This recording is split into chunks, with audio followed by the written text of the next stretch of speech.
Hola a todos y todas, soy Bego Ruiz y soy educadora del programa Tratuón de Videguincha Cooperativa y Fundación EDE. Tratuón, Buen Trato, es un programa cuyo objetivo es sensibilizar, formar y asesorar en materia de protección y buen trato a la infancia. Está dirigido a centros escolares, AMPAs, entidades socioeducativas, de ocio, tiempo libre, recursos deportivos, sanitarios y, en general, a cualquier persona u organización que esté interesada en el buen trato y la protección a la infancia y adolescencia. En este caso, nos gustaría compartir con vosotros y vosotras algunas reflexiones en torno a la educación en derechos de la infancia y adolescencia. Concretamente, cómo trabajarlos, cómo elaborarlos con los propios niños, niñas y adolescentes. Voy a compartir pantalla y de esta manera vamos a ir avanzando en algunas ideas. Bien, en primer lugar, nos gustaría abordar algunas ideas sobre los derechos de la infancia y la adolescencia en general. En 1989, la Asamblea de la Organización de las Naciones Unidas aprobó la Convención de los Derechos de la Infancia y Adolescencia, aunque previamente ya se había trabajado. La mayor parte de los países se han ido comprometiendo poco a poco con esta convención y esto significa que tienen la responsabilidad y la obligación de garantizar que estos derechos se cumplen en sus territorios. Cuando hablamos de los derechos de la infancia, hablamos de que los niños y niñas, adolescentes, son consideradas ya personas con derechos humanos, no como proyectos de personas adultas que ya tendrán sus derechos, sino que ya los tienen. Esto implica, por ejemplo, que los niños, las niñas, no son propiedad de nadie, no son propiedad de sus familias o de otros recursos u otros organismos y no pueden criar o educar a esos niños y niñas con las directrices o el enfoque que les dé la gana. No, tienen que hacerlo desde un enfoque de buen trato. Los derechos de la infancia y adolescencia tienen una multidimensión. Abordan aspectos como la salud, la atención prioritaria, el buen trato y la protección frente a la violencia, la vivienda digna, el derecho a tener una familia, nacionalidad, identidad, igualdad, inclusión, equidad, educación, ocio, tiempo libre, intimidad, voz, participación. Podemos referirnos a la idea de que los niños y niñas tienen unas necesidades a nivel emocional también, físico, emocional, cognitivo, social, y tienen que estar resueltas.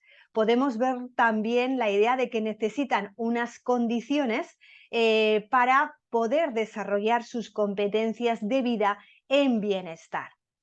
Los niños, niñas y adolescentes tienen una particularidad y es que necesitan de las personas adultas para poder satisfacer esas necesidades y desarrollar sus habilidades. Podemos utilizar este esquema para poder comprender que los niños, niñas y adolescentes son titulares de estos derechos.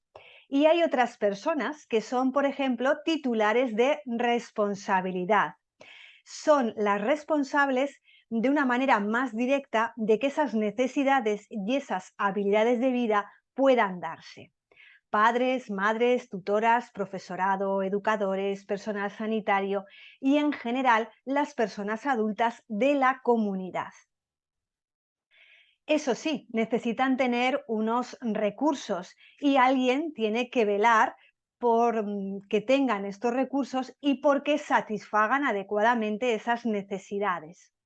Los gobiernos y ciertos organismos son los titulares de obligación. Tienen que garantizar que las titulares de responsabilidad cuentan con los recursos necesarios y hacen bien esta satisfacción de necesidades desde un modelo de buen trato y de respeto a la dignidad de los niños, niñas y adolescentes.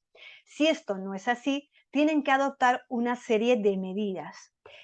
Los titulares de obligación tienen la obligación de rendir cuentas sobre qué están haciendo para garantizar los derechos y qué no están logrando y qué tienen que hacer o qué medidas van a implementar para que esto sea así. Cuando hablamos de que los niños y niñas tienen unos derechos y hay que trabajar por ellos, no quiere decir que tengamos que crearles una burbuja de hiperprotección o que todos sus deseos han de ser satisfechos. Eso no es el concepto de derechos, ¿vale? Tiene que ver con que creemos unas condiciones para que desarrollen competencias de vida y entre ellas la autonomía es fundamental. Así que tendremos que crear un marco de afectividad y un marco también de disciplina para ello. Los niños, niñas y adolescentes tendrán que poder tener retos, aprender de algunos errores, tendrán que recibir algunas negativas a algunas ideas o a algunos deseos que tienen porque pueden ser peligrosos, porque no favorecen la convivencia o porque generan dependencia cuando ya no la necesitan. Tendrán que aprender a gestionar sus emociones y entre ello poder tolerar la frustración en algunas ocasiones. La responsabilidad es una competencia de vida. La responsabilidad de cuidar bien al resto de personas, de cuidarse bien a sí mismas, de cuidar el ambiente y el planeta, por ejemplo. Y en ello también tenemos que educar a los niños y niñas. Este educar en responsabilidad en este sentido es también favorecer sus derechos.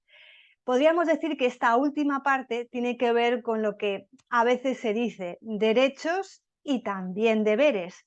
Bueno, pues esos deberes tienen que ver con esta necesidad de fomentar su responsabilidad. Si queremos trabajar en un enfoque de derechos, hay una serie de principios que nos van a guiar. Por ejemplo, el interés superior de la infancia. ¿Qué quiere decir esto? Bueno, por ejemplo, que cualquier decisión que afecte a la vida de un niño o de una niña tiene que tener como criterio principal que vaya hacia la mejor decisión posible para el niño o la niña y su bienestar, independientemente de lo que puedan preferir las personas adultas. Y además, cuando hay situaciones de crisis, de emergencia, la infancia, la adolescencia, tendrá que ser la que se atienda prioritariamente. Otro principio que guía es la protección, el desarrollo, el buen trato y la no violencia hacia los niños, niñas y adolescentes. El enfoque de buen trato es un enfoque muy posibilitador y coherente con los derechos de la infancia. Por supuesto, la no discriminación. Más allá de la identidad, de la orientación sexual, de género, de funcionalidad, de procedencia, todos los niños y las niñas tienen derechos. Y el último ejemplo o el último principio es el de la participación. Los niños y niñas tienen derecho a ir ganando protagonismo en su vida, autonomía, capacidad de decidir en algunas cuestiones. Y como nos decía un grupo de adolescentes en la campaña Buen Tratarte, esto de escucharnos no lo hacéis del todo bien. A veces parece que nos escucháis, pero estáis a otras cosas. A veces nos escucháis, pero ya tenéis la decisión tomada. Y a veces nos escucháis, nos decís que sí a algo y luego nos mentís. Así que esto de la escucha y de la participación parece que es algo que tenemos que fomentar. Bueno, esto de los derechos de la infancia y adolescencia tenemos que tenerlo en cuenta las personas adultas para poder cumplirlos. Pero ¿para qué vamos a trabajarlo con los niños, niñas y adolescentes? Bueno, precisamente para cumplir la ley, por ejemplo. La misma Convención de los Derechos de la Infancia dicen que los niños y las niñas, ¿no?, tienen que saber cuáles son sus derechos. Y la Ley Orgánica de Protección frente a la Violencia, llamada LOPIVI o Ley Rhodes, dice también que los derechos de la infancia y adolescencia tiene que ser un tema dentro de los procesos educativos y de aprendizaje de los niños y niñas. Si yo tengo un derecho, tendré que saber que lo tengo y para qué y qué implica. Y esto va a hacer también que yo pueda de alguna manera fortalecerme como niño, como niña y como persona. Y esto va a ayudar a que podamos proteger mejor a los niños y a las niñas, podamos prevenir violencias y podamos detectar más precozmente cuando se producen. En definitiva, si vamos trabajando los derechos de la infancia y el buen trato y los principios que hay de fondo poco a poco en toda la comunidad, iremos creando comunidades de buen trato. Y no solamente de buen trato especialmente hacia los niños, niñas y adolescentes. También se supone que entre las personas adultas, porque yo no puedo educar en algo que yo no practico. Así que habrá que ponerse las pilas para tratarnos bien y que si han de imitar algo, pues que imiten ese buen trato. ¿Cuándo? ¿Dónde podemos trabajar con los niños y las niñas sus derechos o los principios que tiene de fondo la Convención de los Derechos de la Infancia? Bueno, el 20N es una buena oportunidad, ¿verdad? Sí. Y también el resto de 365, 366 días. El 20N es una buena fecha y las semanas alrededor de esta fecha, pero todos los días tienen que llevar implícita una educación en valores, en principios, en conocer cuáles son sus derechos. Y para todas las edades. A veces con los más pequeños pensamos que, bueno, pues aún todavía no. O bueno, es que todavía no tienen tan desarrollado el pensamiento abstracto, no han llegado a la lectoescritura, hay menos materiales, eh, pero a su nivel adaptado a la edad y con cierta concreción, lo vamos a poder trabajar también. Y en el caso de la adolescencia, pensamos, bueno, pues que igual ya no hace falta, sobre todo en la última etapa de la adolescencia, o sinceramente nos puede dar más pereza, porque trabajar con los adolescentes sus derechos nos puede poner en el compromiso de que nos hagan un espejo de que no estamos haciendo las cosas tan bien con ellos y con ellas.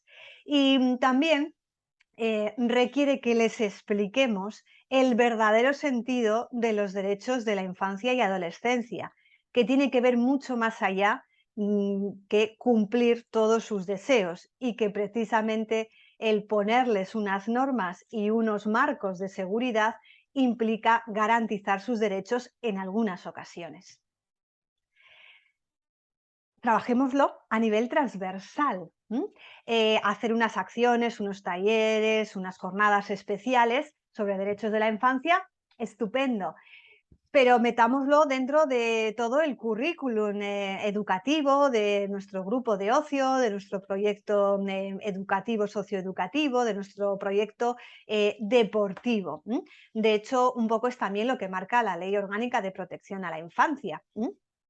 Y hagámoslo en diferentes ámbitos. No se trata solo de que lo haga la escuela o que lo haga la familia. No, esto es un tema para todos los ámbitos, para el ámbito de ocio, para el ámbito deportivo, sanitario, judicial, cuerpos y seguridad del Estado, y el digital, en el que estamos todos un poco metidos, pero como estamos todos un poco metidos y nadie en concreto, pues a veces nos olvidamos. Y en el medio digital también se tienen que respetar los derechos de la infancia y hay que educar a la chavalería en cómo utilizarla adecuadamente para que se respeten sus derechos.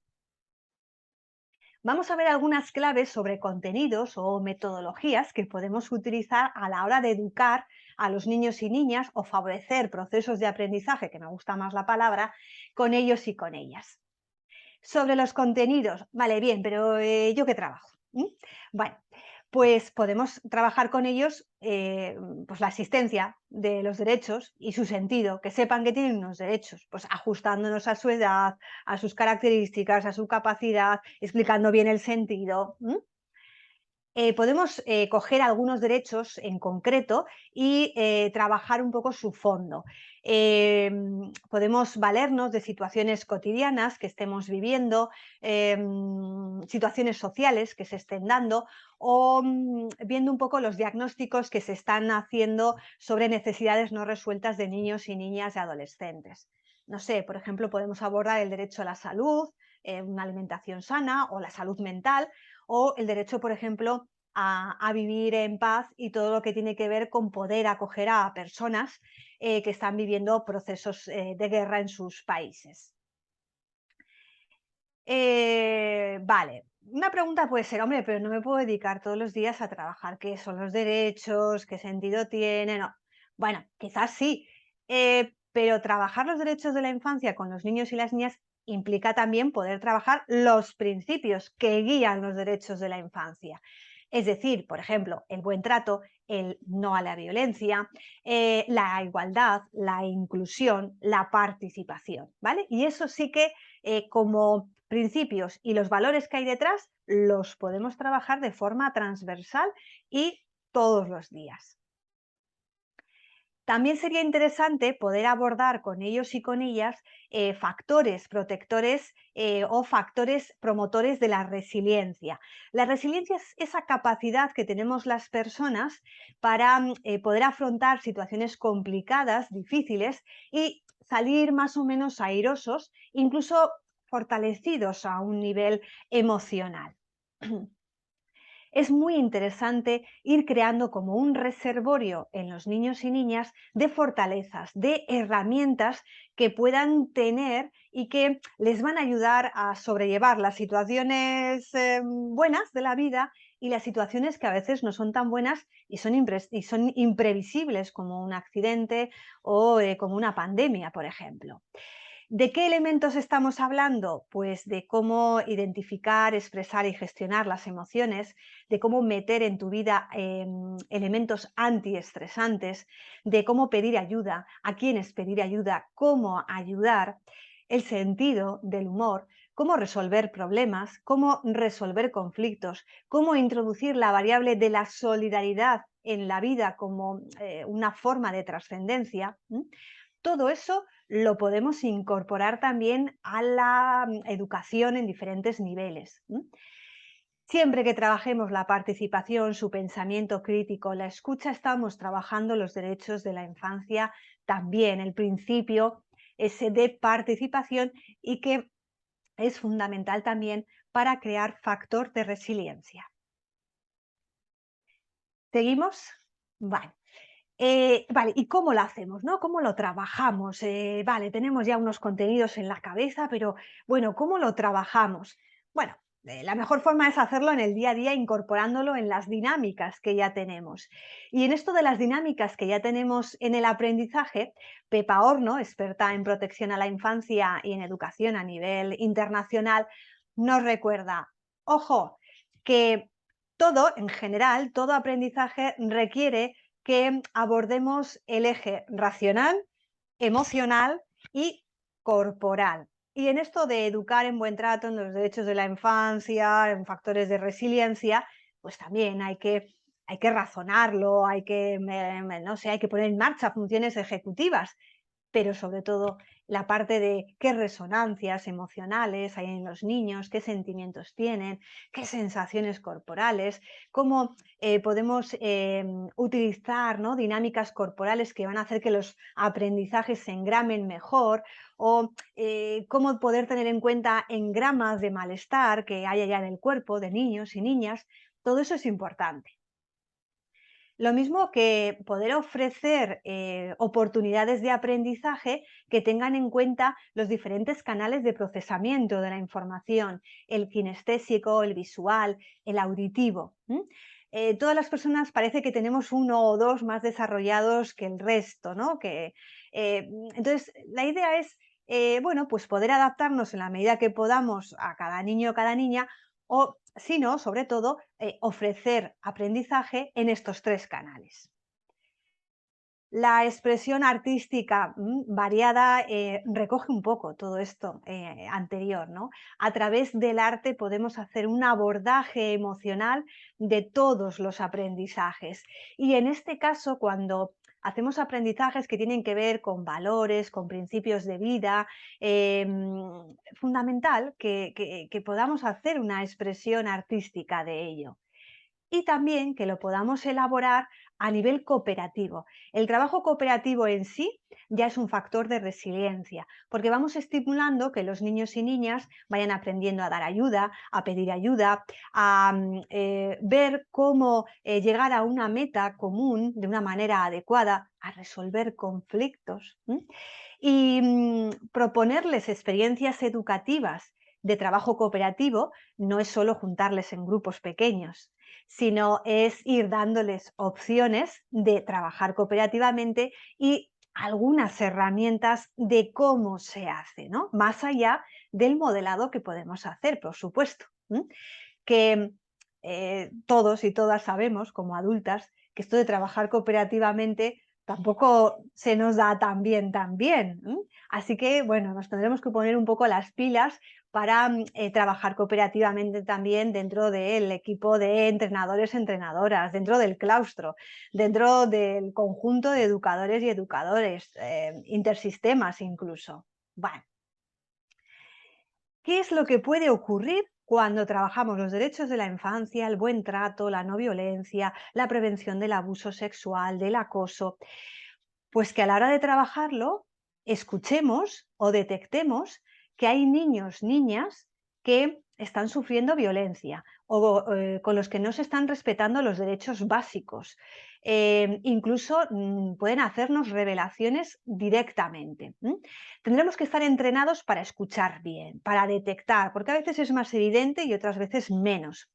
Y una vez que hayamos detectado o incluso nos han hecho revelaciones, tendremos que saber un poco cómo abordarlo a nivel grupal y cómo hacer un acompañamiento emocional de un niño o de una niña en concreto dentro de nuestro rol, ¿vale?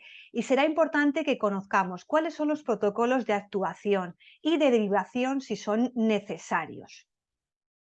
Y cuando suceden estas cosas en las que detectamos situaciones de violencia o de no buen trato, bueno, se nos remueven las tripas, ¿vale? Nos crea cierta angustia a las personas adultas, aunque tengamos ya incluso bastante recorrido en ello. Y por eso es importante que todas las profesionales siempre y para todo hagamos un buen trabajo de autocuidado y de gestión del estrés. Y en estos casos de una manera especial, para poder gestionar todo esto adecuadamente a nivel personal. Y si queremos hacerlo bien, para poder sostenernos, sería interesante que dentro de cierta confidencialidad y dentro de cierto marco, contemos también con un sostén emocional y un contraste educativo de cómo hacer de personas de nuestra organización o personas que dentro del sistema estén para ello. Por ejemplo, si ya en nuestras organizaciones, tal y como propone la LOPIBI, ya tenemos referentes, delegadas o coordinadores de bienestar, de protección, de convivencia, pues serán figuras en las que nos vamos a poder apoyar para ese sostén y para ese ¿y ahora qué tengo que hacer? ¿Cómo? ¿Vale? Aunque sería interesante que tampoco dejemos todo el peso a esa persona referente, ¿vale? Sino que nosotros y nosotras también conozcamos un poco cómo hacer. Vale. No nos olvidemos de las familias cuando trabajamos los derechos de la infancia, el buen trato, la educación afectivo-sexual o cualquier otro aspecto implicado. Primero porque educativamente vamos a conseguir más con los niños y las niñas. También porque es una buena oportunidad para ir generando esto de cultura, del buen trato y de los derechos de la infancia. De hecho, cuando planteamos acciones de este tipo, al hacer el mapa de riesgos que tenemos que hacer de las actividades que proponemos, hay que tener en cuenta también la incorporación de las familias y que habrá familias y habrá niños y niñas que puedan vivir cierta incoherencia de valores o de principios de buen trato y maltrato. Así que esto tendremos que tenerlo en cuenta también. Por supuesto, informar a las familias de qué vamos a trabajar, cómo, por qué, para qué, cuándo, ¿vale? Y puede ser una pequeña charla, una pequeña píldora que nos grabemos y que se la mandemos, un comunicado, un pequeño tallercito informativo, sin más, ¿vale? Cuanto más cercano y directo sea, pues mejor, ¿vale? Incluso en algún momento igual tenemos que reunirnos con alguna familia. Otro pasito más sería sensibilizar, es decir, ya que vamos a formar y sensibilizar a los niños y niñas en sus derechos, bueno, pues vamos a seguir con este enfoque y esta sensibilización también con sus familias y podemos ofrecerles pues una charla, una formación, un dossier, referencias de cómo también poder trabajarlo en casa. Ya hay algunas iniciativas y ya hay algunos materiales que, por ejemplo, podemos utilizar. Y otro pasito más sería, bueno, todo esto vamos a trabajarlo conjuntamente, ¿vale? Pues la escuela, la familia, el grupo de ocio tiempo libre, la familia, el club deportivo, la familia, la entidad social, la familia, ¿vale? Las fórmulas en las que nos manejemos. Trabajar conjuntamente puede ser, por ejemplo, bueno, pues sentarnos con el AMPA o con un grupo de padres y madres para ver cómo podríamos diseñar o incluir estos temas en el currículum o en el proceso educativo, planificar algunos talleres conjuntos, algunas actividades especiales en el colegio o en el grupo para sensibilizar. Para esto hay como tres claves, ¿no? Una clave es como creerse la importancia de trabajar con las familias. Otra es hacerlo con tiempo y desde el inicio de curso o el inicio del proyecto que tengamos. Y otra es estar abiertas a las iniciativas que puedan tener las familias en cuanto a contenidos, fórmulas o demás, ¿no? Porque a veces, pues eso, nos plantamos ya con, bueno, vamos a trabajar esto y de esta manera. Y las familias dicen, ah, pues muy bien, sí, sí. Y pueden decir que sí, ya está, ¿no? Y pues vale, pues habéis planificado unos talleres, pues participamos. Pero un pasito más sería poder eso, diseñar o planificar conjuntamente. Pues en esto, ¿no? De tener en cuenta a las familias, tengamos también en cuenta el derecho a la participación que tienen los niños, niñas y adolescentes. ¿A qué me refiero? Por ejemplo, pues que a veces nos hemos currado una magnífica guía didáctica que además tiene propuestas artísticas de juego para trabajar todo el enfoque de derechos de la infancia con los propios niños, niñas y adolescentes. Y se lo plantamos, ¿vale? Y está muy bien. Pero vamos un pasito atrás, ¿no? Para favorecer más el tema de la participación. Quizás primero podamos plantearles el tema, escuchar qué tienen que decir, qué emociones se les mueven, que puedan incluso hacer una pequeña investigación sobre esto de los derechos de la infancia, qué es, de dónde vienen, y después podamos, bueno, pues invitarles a ver qué les gustaría trabajar, cómo, de qué manera, con qué iniciativa, con qué metodología, y dentro de ese proceso de encontrar fórmulas, pues quizás sí que podamos decirles, pues mira, hay estos materiales disponibles.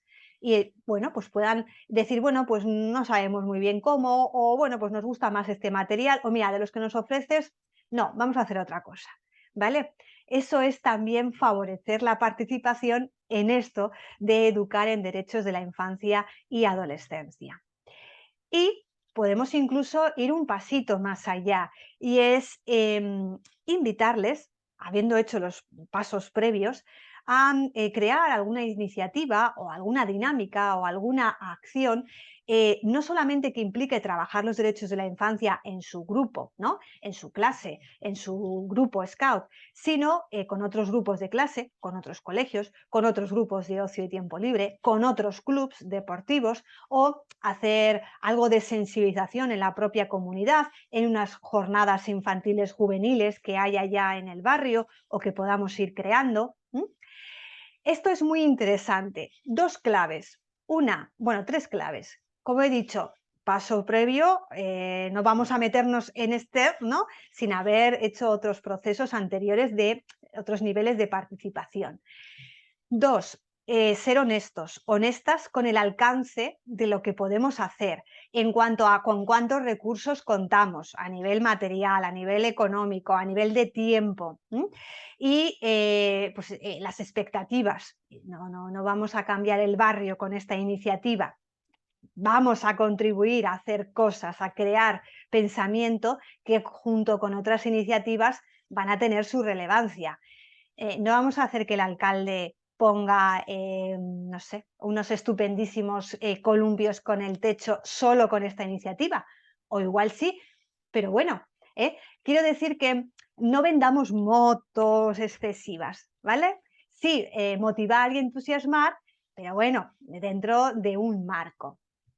Y la otra clave es también hacerlo con tiempo y planificarlo con tiempo, pues para todo un curso o para 2 cursos, ¿vale? Y luego, pues hay formatos que nos pueden ayudar. Muy bien, seguimos. Bueno, en esta línea también me gustaría decir que podemos tener algunas iniciativas más como de dentro o más que han salido hacia afuera a la hora, ¿no?, de trabajar los derechos de la infancia, el buen trato, y nos apetece como organización pues contarlo, ¿vale? Porque es nuestra política para visualizarnos o porque es una forma de sensibilizar y de dar ejemplos a otras personas de cosas para hacer, porque entendemos que es una buena práctica. Vale, podemos hacerlo. De nuevo, ojo con el derecho a la intimidad y ojo con el derecho a la participación de los niños y niñas. Habrá que contarles para qué queremos subir unas fotos sobre esta actividad que hemos hecho o para qué queremos publicar algunas claves o reflexiones que hemos tenido o este cómic que nos hemos currado, ¿vale?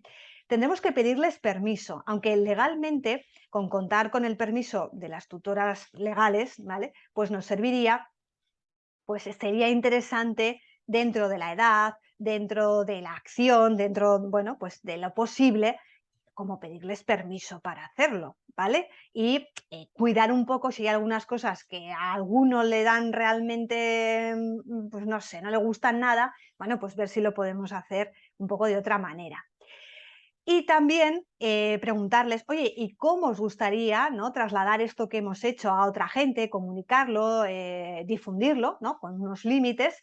Y a veces nos sorprenden porque cosas que no se nos habían ocurrido a nosotras de cómo llegar, por ejemplo, a otros niños, niñas o a otros adolescentes, pues nos dan la clave, ¿vale?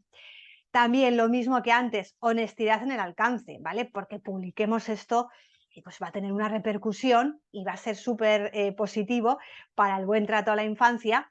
Bueno, no vendamos motos. Y a la hora de comunicar y de difundir, tengamos cuidado con los vectores de diversidad, ¿vale? Para poder ofrecer, por ejemplo, una buena perspectiva de respeto de género, de inclusión por diferentes variables. ¿Vale? Cosas, o idiomas, por ejemplo, si podemos publicarlo en más de un idioma, sería interesante. Y algo que tenemos que cuidar especialmente es ser coherentes. Si yo quiero mostrar diversidad en la comunicación porque me la creo y porque creo que es una forma de sensibilizar, estupendo, pero habiéndolo trabajado realmente previamente y habiendo respetado todo eso, ¿vale? Bueno, ¿qué herramientas en concreto podemos tener como ejemplos, como ideas, ¿no? Más allá de que, bueno, pues podamos preguntar a los niños y niñas, adolescentes, cómo les gustaría trabajarlo, ¿no? En función de la edad, pues igual ellos y ellas pueden dar más pistas o igual, bueno, pues tenemos, ¿no?, que poner sobre la mesa más herramientas nosotras.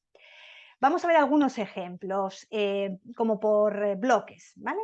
Cuentos, narraciones, cómics existen, ¿vale? Algunos se pueden descargar, otros se pueden comprar, ¿vale? Y es algo, bueno, pues es una herramienta muy interesante para la primera infancia, pero también para otras edades. Hay vídeos, ¿vale? Vídeos, videoclips de niños y niñas, adolescentes, contando los derechos de una manera adaptada y también pues contando, por ejemplo, cuando se sienten seguros, seguras, bien tratadas, qué no les gusta, sus reflexiones sobre la no violencia, etcétera. podemos utilizar este material como una herramienta para generar reflexiones, pero también como un modelo pues, para hacer nuestro propio videoclip o nuestro propio rap o nuestro vídeo explicando esto. Todas las propuestas artísticas. A veces podemos hacerlas como un poco más directivas, ¿no?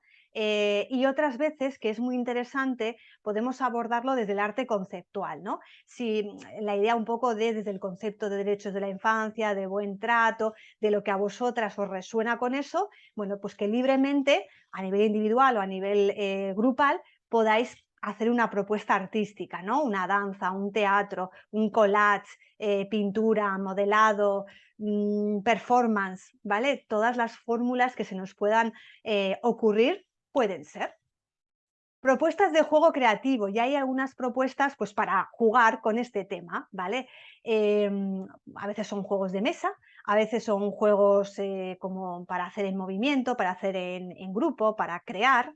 Por ejemplo, este cuaderno de fichas de juego de Videguinza, bueno, pues tiene un poco pues, una parte de juego más individual, de juego más grupal y de creación, ¿no? A través, sobre todo, del dibujo.